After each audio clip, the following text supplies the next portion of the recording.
Conversations podcast. Hello everyone, my name is Fatih. Welcome to Conversations podcast, hailing to the world from the lands of the Wurundjeri people. Today I'm with one of the doyens of the Australian T&I education sector, and she has made significant contributions to the training and assessment of interpreters and translators nationwide over the years. TAFE SA Senior Lecturer Magdalena Rowan. Welcome. Thank you for being my guest today, Magdalena. How's it going? Good morning, Fatih. Thank you for having me. It's going very well, I think. Wonderful. So good to have you. Look, before we start, let me just tell our listeners and viewers a little bit about you, if you don't mind. Magdalena has been practicing as a Spanish interpreter and translator for over 40 years. She's been involved in interpreting and translating education since the 80s and has delivered courses and developed close links with other educators in the VET and the higher education sectors throughout Australia and New Zealand. Magdalena has worked extensively with NAATI in the development of the NAATI certification system and the NAATI Continuous Improvement Program. In 2017, TAFE SA, together with RMIT, collaborated in developing and delivering the first online interpreting and translating skills for NAATI certification short course. And naturally, that has now led to the development of the TAFE SA online Diploma of Interpreting. Magdalena, congratulations on the launch of the new online Diploma of Interpreting program, which I think is the first of its kind in Australia. Thank you. Yes, it is. I mean, there have been some delivery online, but I don't think it was fully online with live sessions and very interactive online content. So I'm hoping it will revolutionize the industry, and I'm hoping lots of people will follow on with other courses. I'm hoping so too. Look, you and I have been talking about the T&I education over the last few years, and a lot has happened, especially within regards to technology over the last few years. I guess if anything, we can be thankful to COVID for kind of speeding up that online education delivery. Tell us a bit about the program. I'm really, really curious. Look, I know very, very closely the skill set course that we worked on together. And I'm really curious to see how you managed to turn the diploma course fully online. Tell us a little bit about the program, if you don't mind. Okay, well, I might start. You did mention that we offered we designed the skill set together with the RMIT.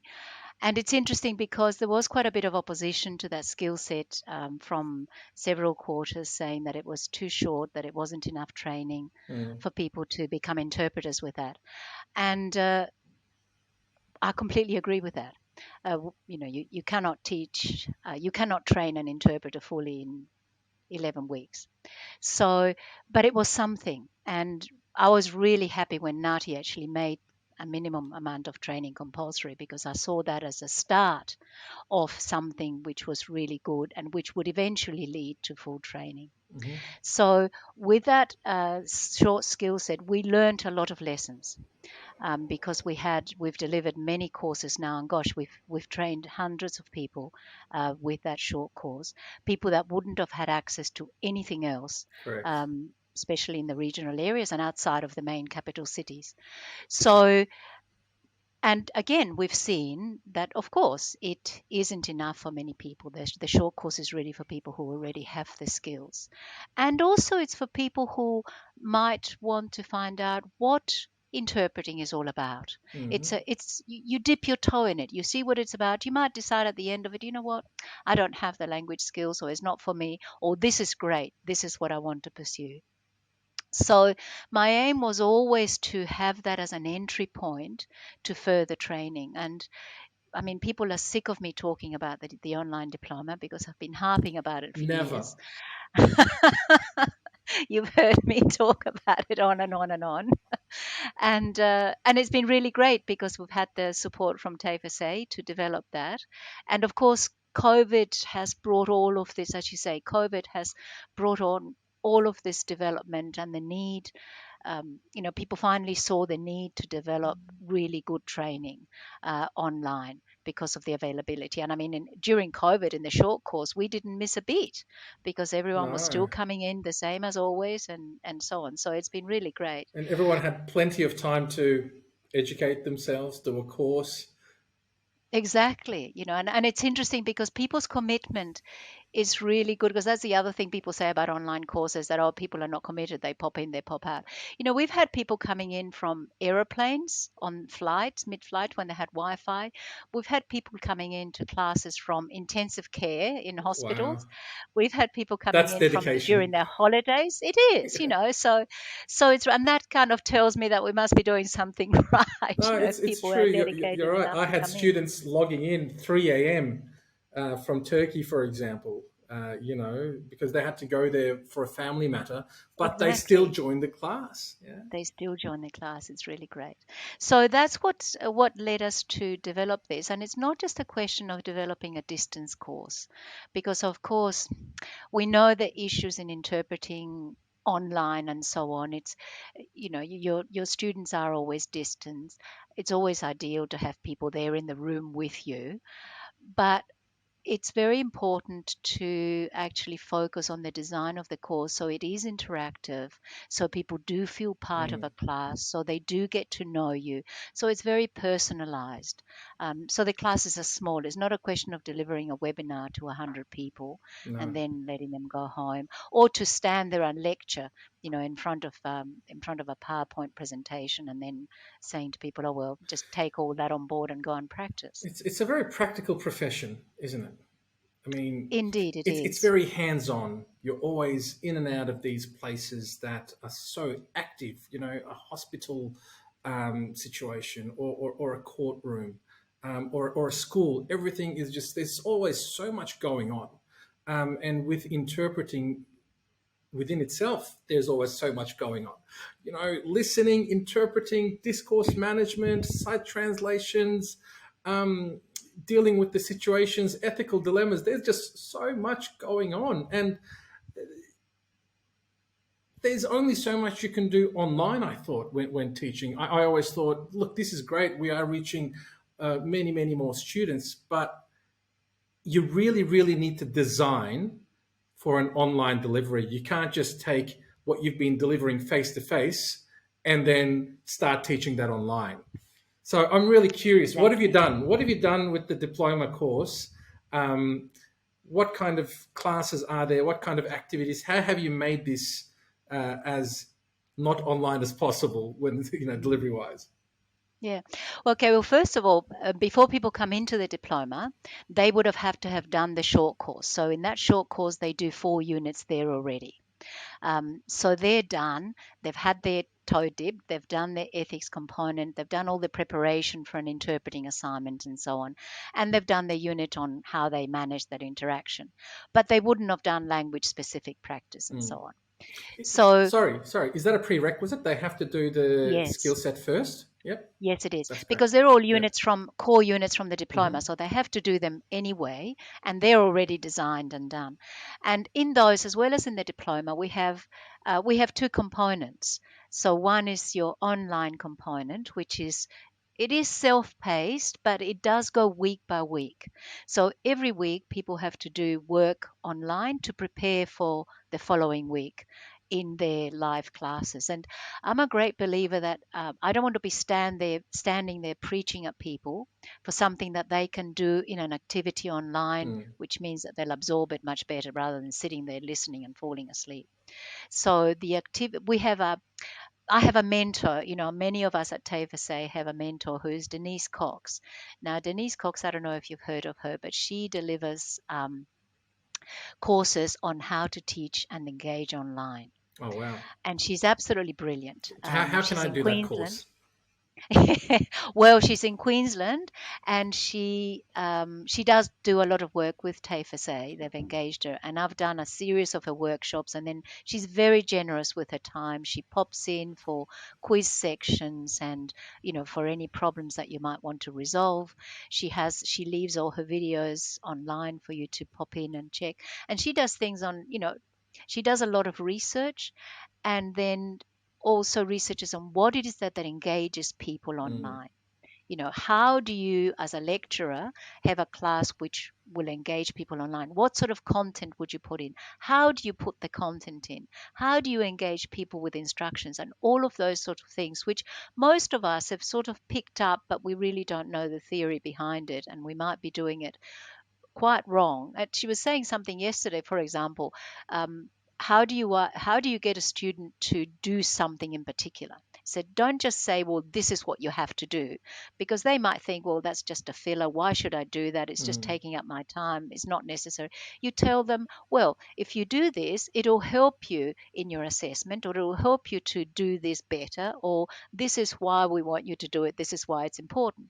So little things like that tend to engage the student cohort much more. So we've applied many of those tips and many of those rules to actually engage people in our content. We try not to have reams of reading material online, because we have students from various backgrounds, and we're trying to make it an oral course as much as possible. So we try and demonstrate a skill, with a short little video, with a um, I don't know, a web link or something of that nature. We try and have people have activities in H5P where they might be watching a video, the video stops at a particular spot, and then they have to answer some questions about it. So we try and make the activities short and to the point, so people can interact with that, and enjoyable. I've Insert a bit of humor in it as well. I've seen your content when we were designing the skill set, and I've always loved your content. It is always engaging. Like you said, there's always a bit of tongue in cheek. Videos, animations, activities, and to be honest with you, I've picked up some of those from my training too, and I've always thought TAFE SA did that really really well. Thank you. Yeah, we've got a really great team, where we have expertise. We have a very small team, but we're all very different, from completely different backgrounds. So we have someone who might be really creative, and Georgina Nu works with us and online, and she's Mm. very creative on that. And we have other people who are very much on the, execution end of things, which they're really good and have a very good eye for detail and so on. We have other people who are very good at the compliance issue and so on. So we all work very well together, because we all have different talents, and we do try and do what we're best at, so You're an effective it team, kind of small works but really effective. well. I think we are, yes, and we get on really well. But so yeah, so going back to that, there will be, in the diploma, is 2 semesters. Each semester has 15 weeks. Wow. And then we divided it into topics. So we teach the topics where interpreters work. So you have education, immigration, customs, government, um, what's the other ones? Money Legal, matters, courtrooms, and then money. yes, Yeah. legal and health and social science, social services. So we've divided those weeks into those Mm. topics, and then we cover, on the online component, we cover those topics. The contextual side Mm. of those Yeah. Yeah. topics. So, how does the education system work? Where are you likely to be interpreting? What sort of things are involved? Each topic has its bilingual vocabulary provided for the students, and each topic has a series of practice dialogues that is provided for the students, so that they can practice in that topic. So good. And so online, they would be looking at all of that. They would be looking at different videos, both from the Australian system point of view and from their load country point Mm. of view, so that they can compare it. And then twice a week, they will be coming in for a live session, which we call a synchronous session.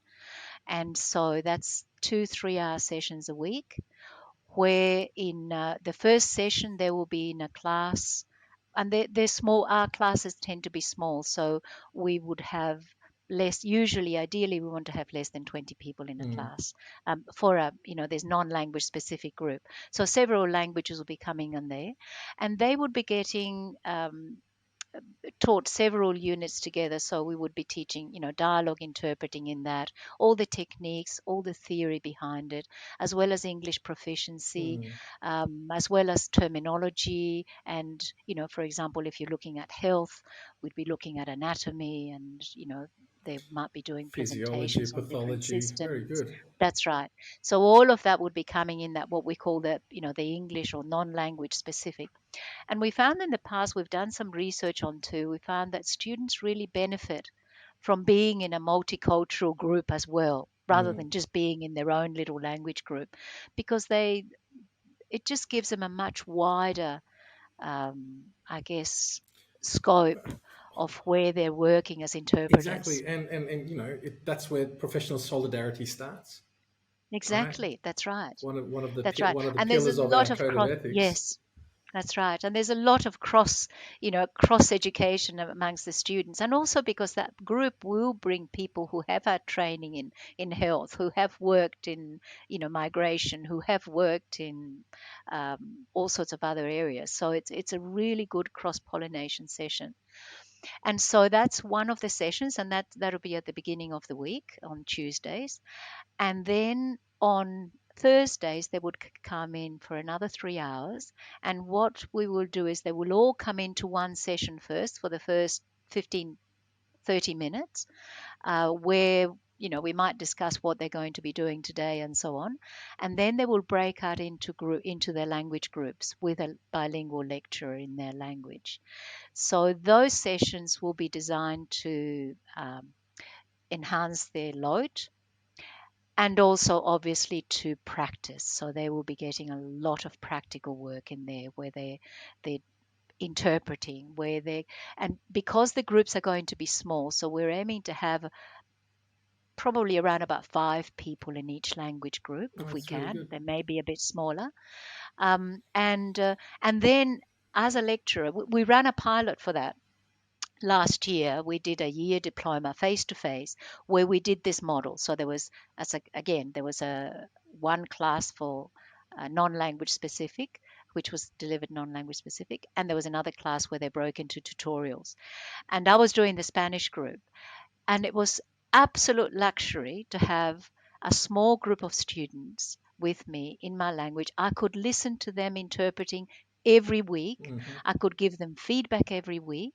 We recorded them every week. They could listen to their own interpreting and do a self reflection on that. We could discuss that. It is just a really good model for that very specific attention, which I cannot do with 16 people in my class, which is what we used to have when we delivered a monolingual, a very language specific diploma.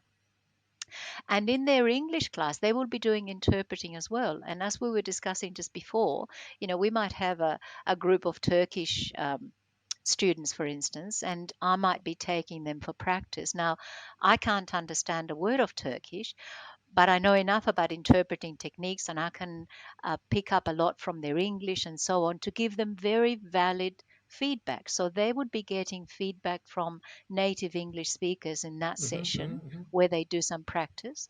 And then they would go to their LOT session and they would get feedback on obviously your meaning transfer and practice all the other skills. So it works really well. And of course, the sessions are all linked. So, whatever you do in the English class is then followed up in the LOT class and so on. And it allows them to really work on reinforcing their LOT and contextualizing it, because many people are fluent in their language, but they haven't necessarily discussed health in their language and so on. That's right. And it's So so important to learn about the context. So I really like the definitely. idea of studying a different topic every week and then practicing that topic. It just makes complete sense, doesn't it? You might have really good language skills, you might have really good interpreting skills, but you're not necessarily comfortable with the terminology of that particular setting. Exactly. And that's right. And also you have to work on your memory skills. And, the first thing that people always do, as they try and furiously write notes during an interpreting dialogue. And of course, we all know that that doesn't work. But it takes a while to get people off that. I mean, I've been known to take away notepads from Oh, students yes. completely for Oh, a few yes. weeks. I- And so, so it's all those things. And that practice, the other thing that COVID has done, of course, it has improved the technology. So if we tried to deliver this 4 years ago, we probably it probably would have been more difficult. We use a combination of platforms, and we still haven't sort of decided on the final one, but we have access to, Blackboard Collaborate, Hmm. and that has its limitations for practice with Yeah, interpreting, because yeah. you don't have this sort of setup where you have a good video, large video projection. So we would probably use a combination of platforms. We might use some of our things that Blackboard is good at. We might use that on Blackboard, and then we might use Zoom, or we might use Teams, where people can have much more access. Yeah. The other thing, I guess, with online is that it is harder to interpret over video, obviously, and it is harder to interpret over the phone. Even harder, of course, because you don't have any of Hmm. that body Hmm. language. And so, in a sense, we are training people in the harder mediums than face to face, and this is quite good, because we can teach them a lot of these techniques that they will need. Because let's face it, video interpreting and phone interpreting is getting more and more popular, and it's becoming the bulk of I people's can I can work. definitely vouch for Yeah, that. Definitely. yeah, Look, we are seeing face to face making a comeback in particular areas, but some of the settings, some of the areas, some of the clients, they're keeping everything purely remote now, yeah. or That's mostly right. remote. That's right. So remote interpreting is here stronger than ever before. And I think, conversations with Nati as well, in some of our sessions with them, they've told us that testing is going to be mostly done by video too, for accessibility reasons, so that, in remote areas, people had to drive to the city to sit a test. Now they don't have to. And yes, it is harder to interpret via video. It's more taxing cognitively, but it's like working with a health ball. I guess I remember in primary school we used to play throwing the health ball at each other, and it was really hard. And then you just get a basketball, and then you throw it, and it just flies. So when you learn how to interpret in a more harder setting, I'm sure when you start interpreting face to face, things are going to be a little bit easier for you. That's right. And look, there's no denying, no one is trying to say that online is better than face to face. It's different. There are disadvantages, obviously. You can't go for coffee with your students and Mm. develop that rapport. But even in the short course, where our students are only with us for 10 weeks, we do develop the rapport. The question is to keep the classes small, to get to know your students, to make an effort to get to know the students, they get to know you. We also have in TAFE SA, we do provide a lot of support for the students. So we often have someone else hovering to sort out any technical problems. And in the short course, definitely, we always have a techie with us. So if there's any issues and whatever, someone can jump in That's really good. and sort that out. So you don't, as a lecturer, you're not wasting everybody's time trying to get somebody's connection sorted, because someone else is doing that, and that's really great. um, and also we often have additional support, so people might drop in the diploma. We'll probably have a couple of hours a week available where people can pop in and ask questions about assessment or something like that, or ask questions, they're stuck on a particular thing, or they can't get something to work or whatever. So that's really important in an online course, because people usually go off and do their work at home, and then they're just stuck and they can't continue with whatever it is that they're doing. So it's really important to keep in touch with people, and we encourage forums as well. So we found in the short course, people form friendships and so on amongst the students, Hmm. because they have forums, they can chat, they can ask each other problems, they can support each other. And we do, in the live sessions that we will have, students will be interpreting, and they'll be getting quite a lot of feedback both from their peers, but we also rely very much on self-reflection. I'm a great believer of self reflection. If you can't see what your issues are, you're not going to improve. Hmm. So, and if you can't watch your recordings, as much as we all hate to watch our recordings, you'll never improve. So, for example, in the diploma, we have two main assessments in interpreting dialogues, which is one of the units. Um, at halfway through the course, we will have a proper simulated role play interpreting assessment. So you will have the live Lote speaker, the live English speaker. They will have a scenario, and the student will be the interpreter. And I've designed them very much like their NATI test. They're similar length, they're similar difficulty, they're along those lines because that's been researched and so on, and it has proven that it will test those core skills that an interpreter needs to have, the meaning transfer skills, the managing of that interaction, which is so important in interpreting.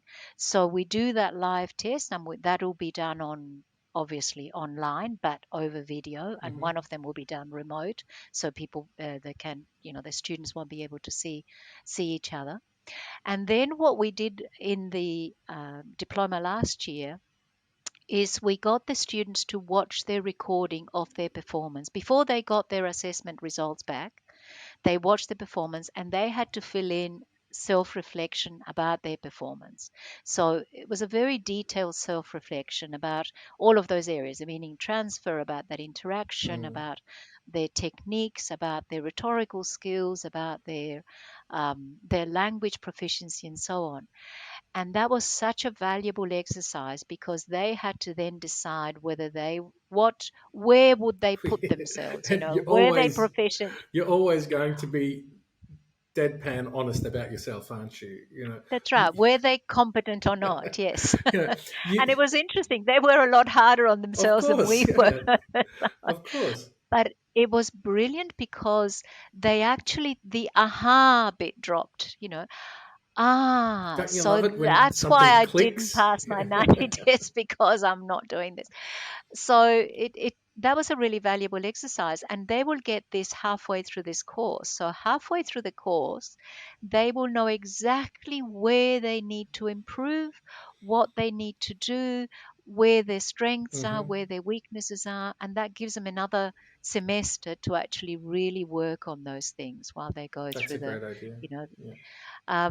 so I thought that was a very valuable exercise, and it really, it gets that trust as well, because it it shows students that you're not just marking them randomly and giving them a number and saying, They well, you've passed or you failed or you haven't. It actually really gets them to understand, and they know what the mark they're going to get usually, because after watching this, there's no surprises. You're right. Looking at the NATI testing system and the rubrics, there's a lot going on there. So many skills are being tested at the same time. Yeah. And like you say, when you actually give that responsibility to the student and then say, okay, now what have you done for meaning transfer? What have you done for rhetorical skills? What have you done for interaction management? And they go through, yep, I did this. Oh, I could have done that better. And then all of a sudden, it makes sense to them. It's not just someone giving them a band one or a band two. It's actually them going through and what did I miss? What did I get right? Oh, I'm really good at this. I'm proud of myself. Well done, me. And then, oh, I need a little bit more work on this. I'll focus on that. So, yeah, no, I'm definitely with you within regards to the self-review. And like we said, they're always more honest with themselves than they are with their peers, aren't they? I mean, yes, I've told quite a few of my students. I said, "Oh, don't be so hard on yourself," really. So it is a really good tool, and you can do that. As I said, you can do that online and so on. So yes, the advantages of online, of course, is the shortage of training courses all over Australia. So unless you live in Sydney and Melbourne, it's really hard to get access. And even in those cities, the languages are limited. We've always, and if you come from Adelaide, where the population is small, we've always had this issue that either we couldn't get enough students in our course, or we couldn't get the lecturers. Whereas here we have access to all the best people all through Australia Magnificent. Yeah. to come in, for the LOTE lecturers, which is absolutely fantastic. And we do at the moment, we work with people from interstate. We work with someone who lives in Singapore as well. So we can work with anyone anywhere basically, and that makes it really good because obviously we can access those language lecturers and tutors, and we can facilitate those languages where there's no training anywhere at the moment, language specific training because of those issues. So that's really exciting. And of course for students, it's whilst people living in the metro area would prefer to probably come in on site and have their place face to face. If you live 2 hours away from the metro area, that's really difficult. We offer the courses usually in the evening, so it caters for people who are working. If you are a recent mother and you can't leave your child for to go somewhere for 4 hours and so on, you are home. If you work shifts, even you can access that. No, So definitely. it just gives that flexibility to people that I think compensates for any of the disadvantages that you might have I offered my online. students Yeah. at RMIT last semester. I had three, and I said, "Oh, you guys want to do this face to face now that we can?" They're like, "No, no, parking's really difficult. Takes me like an hour and a half to get there. Um, can we do it online?" I was a bit disappointed, to be honest with you, because I really wanted to teach face to face again. And it's not just for the people living in rural or remote areas. I think these days, especially, look, if you're a young kid and you want the campus life, I, Yeah, I really think they're missing out, that's right. But more often than not, our students are mature age. They've got lives, they've got families. So it's not They've like got jobs. they Yeah, got jobs. Exactly. They're not necessarily going in and catching up with friends, having a couple of beers, playing a bit of basketball, and then doing a lecture or not doing the lecture, and then going back and socializing a little bit more, doing a little bit of library time. It's our students mostly aren't like that. Of course, we have some along those lines as well. So I think online suits us in a way, yeah. just because of these reasons. Uh, we've been And talking. if No, you it's make okay. it accessible for them technology wise, because that tends to be a stumbling block. Mm, And we find we spend quite a lot of time with some of our students when they first start, because some people find it difficult to, they haven't really saved document beforehand or something. So we do ask them to have certain amount of computer mm, knowledge or to get it beforehand. But we also provide quite a lot of support, and we try and make the site very user friendly. So it's all there for you and it's all quite clear. And after that initial area where they might find themselves and exploring where they are, there is consistency throughout, so they would know where to find things, how to find them, mm. and if they don't, we're there to support them, and that's really important Uh, online. it's definitely you might even do a little 2 hour course on how to use the LMS or how to access the library, and then We yeah, have short little videos on that's great. how do you Yeah. upload this document? How do you, Oh, that's this great. is an Yeah. assessment. What do you need to do for that?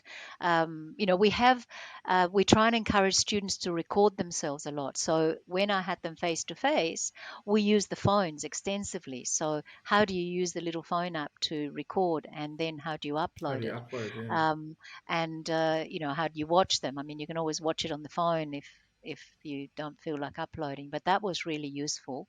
And how do you send me your recording so that I can give you quick feedback? Just pick on the bits that you need to improve, or give you more detailed feedback, whatever. So quick little videos on how to, that's much more effective than giving you a whole Oh, screed definitely. on, I'm all for videos. All on, for videos. yeah, yeah, that's right. Look, we know that historically within TNI, it's been mostly the same languages because there have been trainers that were unavailable, or um, student numbers weren't enough, like you were saying. And as much as established languages we're going to always need more of, sometimes I feel that some of the languages are really, really overrepresented in translating and interpreting. And a lot of languages are missing out because the training isn't there. I'm really curious, what languages are you offering? Are there some languages that haven't been offered at this level before that students can look forward to? Okay, so at the moment, we're going easy steps. We don't want to introduce new things in everything. So we ran the pilot of the diploma. We want to use some of those languages for the online course because people have already taught it, they know what it's about, and we can put it on. So we're trying to go easily. And the languages that we're offering this time are Dari, Hazaragi, Indonesian, Italian, Persian, Spanish, and Cantonese. We are offering Mandarin and Vietnamese. And then and that's for 2023. Mm-hmm. Because and that is for a number of reasons. One of them, of course, is that we have got experienced people in those languages to teach it. But after that, we'll be offering those languages where there hasn't been any training of any language specific training, all the languages from new and emerging communities. We'll probably do a survey of the different LSPs to see what languages it is that they actually need, so that we can target those languages where training is really needed. Definitely. Look, that's also what I've been trying to do for the last couple of years now, because we've got so many languages that just haven't had the opportunity to train. So I've been trying to bring that kind of tertiary level training, non-language specific, of course, to the interpreters out there. Because you've got practicing interpreters who are recognized practicing or even certified. Pre-2018, they didn't have to do a course. They're missing out on so much education, so much training. And Exactly. it's really unfair on our profession, not just necessarily, it's unfair on them anyway, but also on our profession, where you have within the same cohort, you might have, like when I say cohort, I mean certified. You might have someone who's done all the way through to a PhD, with, let's say, Spanish, let's say Turkish, Mandarin. And then you might have someone who hasn't had the opportunity to do any study, and they just passed the test, a hard test to pass, but they passed the test, they're certified, and then they're going to a job. Our profession is then represented completely a little off balance, isn't it? You've got a certified interpreter potentially with a PhD, and then you have a certified interpreter who doesn't have any TNI training. Yeah, that's right. That's right. And I think this is where hopefully we'll come in. It's not an overnight process, because it is also people find it difficult, obviously, to commit to the longer training and so on. But I think, as you say, it gives you, the feedback that we got from our students is that the wealth of knowledge that they gained through the longer training, it gave them the tools for practice. They go to that practice, they're no longer caught like deer in the headlights, the first assignment they do, because they know what to expect. I've had so many students coming that have done the diploma. But even the short course, they came in and said, we applied that technique that you taught us and it really works. No way. Really. So it is vitally important that people do get that longer training. But in addition to that, the units that we teach, I'm hoping also that they will be available to teach as standalone as well eventually, so people can pick up idea. PD, for example, and just do the unit on health interpreting or the unit on legal interpreting. Definitely. Once it's developed, you can actually do quite a lot of that and supplement people's professional development as well. No, that's a great idea. Definitely, I look forward to that too. All right, so we know the languages, and we know there's going to be more in the future, hopefully. How do people apply? Okay, so we try to make it as simple as possible. And basically, there is people just apply to go into the website, into the TAFE SA website, and they look for the Diploma of Interpreting, I and they will apply. I will put the link If you publish, oh, in yes, the episode description, everyone. Episode that'll be description. brilliant. Click, and then we'll put a direct link to the application page. Yeah. So the prerequisites for that are that you should have done the short course first, which we call the ISNC, Interpreting Skills for NAATI Certification. If you haven't done that course, our next short course for that will start in February, and the closing date is in the end of November. So if you want to do the diploma and you haven't done the short course, please do that. There will be a course in February and there will be another one in August, so that you'll be ready for the 2024 course. Very good. If you've done the short skill, and I mean the short skill set has been offered all through Australia, both online by ourselves, by the RMIT, by Queensland TAFE, in New South Wales. So there are many people that would have done those So they don't have to do the skill set at TAFE SA. They could have done it anywhere else. No, Yeah. they could have done Yeah. it anywhere else, Yeah, that's good. exactly.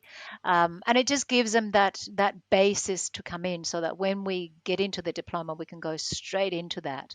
And interestingly, the diploma has the same duration now as it used to have when it was the full diploma with all those other 4 units included.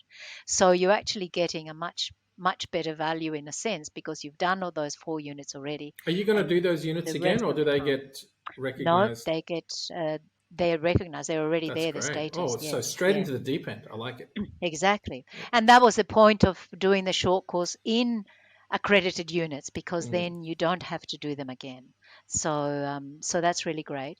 And so that's one requirement. And there will be an entry test as well.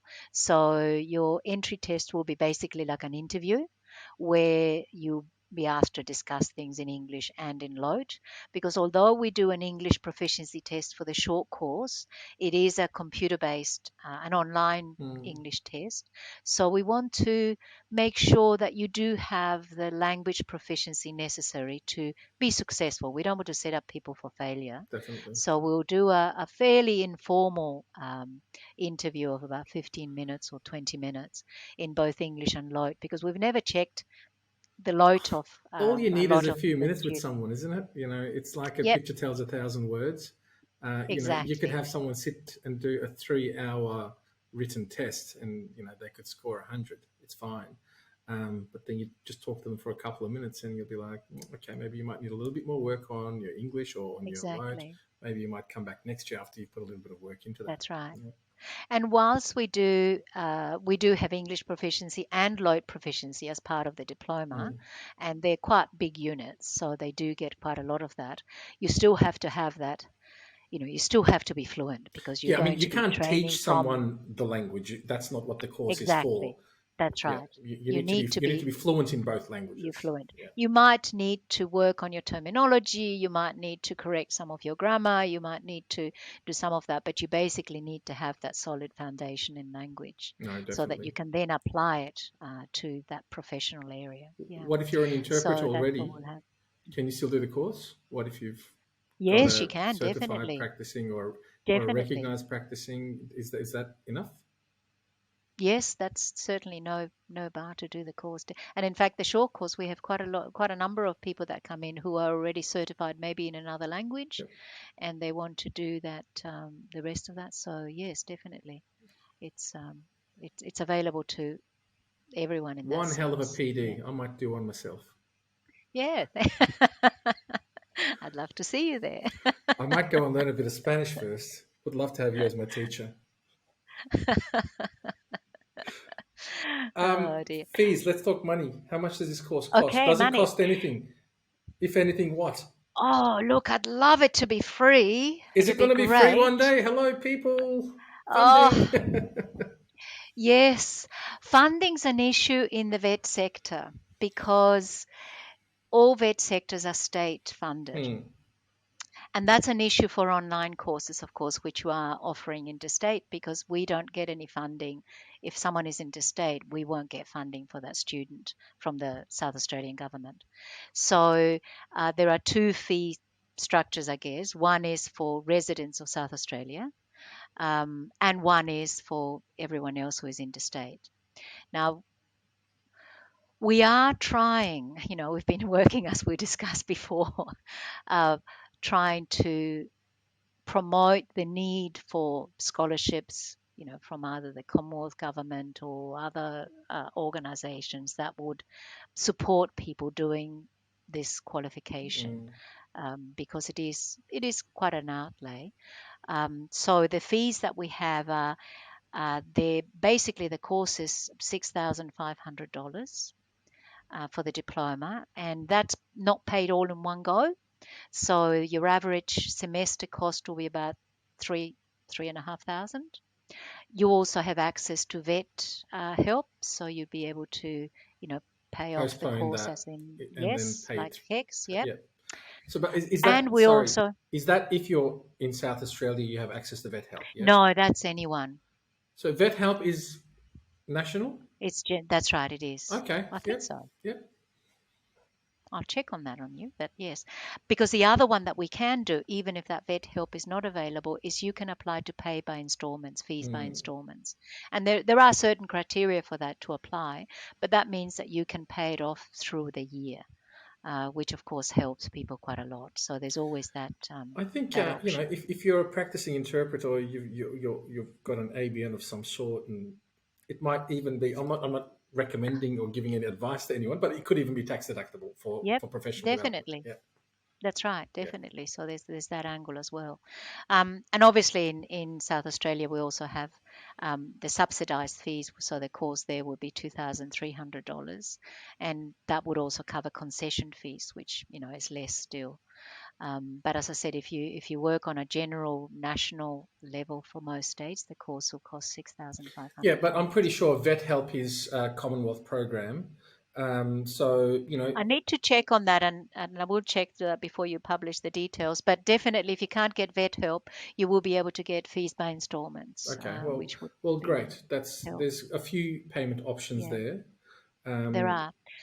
And also, there's avenues, for example, if you are on the job network and so on, we have had third party payments, so payments from Centrelink. I'm not saying they will always do that, but they're certainly worth investigating.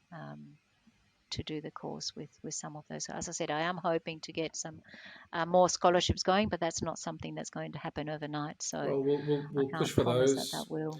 Hello, Mm. everyone. More scholarships. The powers be. All Please right.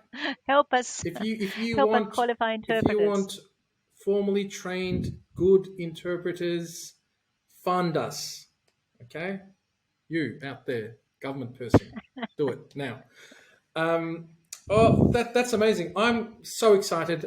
You and we've been talking about this for a few years now, and I know that you had been working on it for a while, but it was even a surprise for me when I saw it pop up in my email, and I was like, "Oh my God, she's done it! She's finally done it!" I am so excited.